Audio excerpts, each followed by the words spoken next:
So this is because we're still doing operations. Like I can't go into the bona fides process that we use to, but like, what are those, like Da Vinci made them where you had to turn things in a very particular order and they had to be turned in the right order at the right moment and they all had to line up the right time. A cryptex? Yeah, or Rubik's Cube in today's world. Cryptex, but, you know, yes. yeah, Cryptex, cryptex, yeah.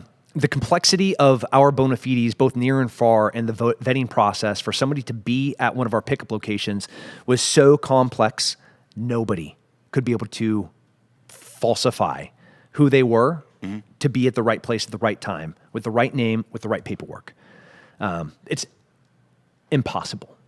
So once we got these buses loaded in multiple pickup locations all throughout Kabul, and we brought them to a specific gate on HKaya, we had coordinated to bring them through that gate because on some of those buses, and again, I can't get into precise detail about who was on those buses because there were multiple government agencies that were giving us their names because some government agencies, believe it or not, via bureaucracy, had their hands tied. So they would go to an NGO and be like, hey man, can you get this guy out? This is who this person is. Here's their paperwork. It's approved, but we can't do it. Can you do it? Those people are on our buses.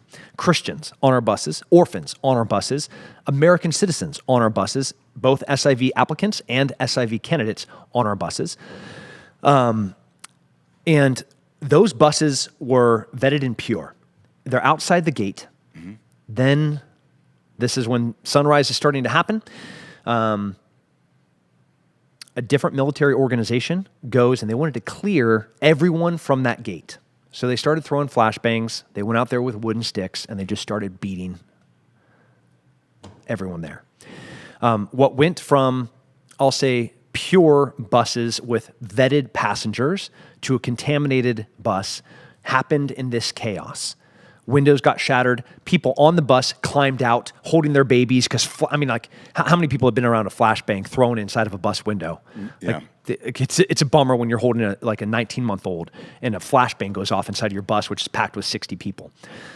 So as this starts happening, I'm going to say probably our first 4 buses were still 99% perfect. Okay.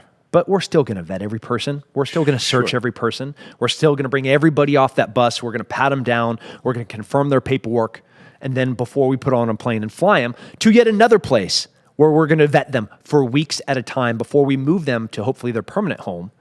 And that is through the Department of State process. So there's no showboating here. There's no cowboying here. This is this regimented vetting process that for somebody to get to a bus and then to get in, and then it's an act through the legal channels of us moving people.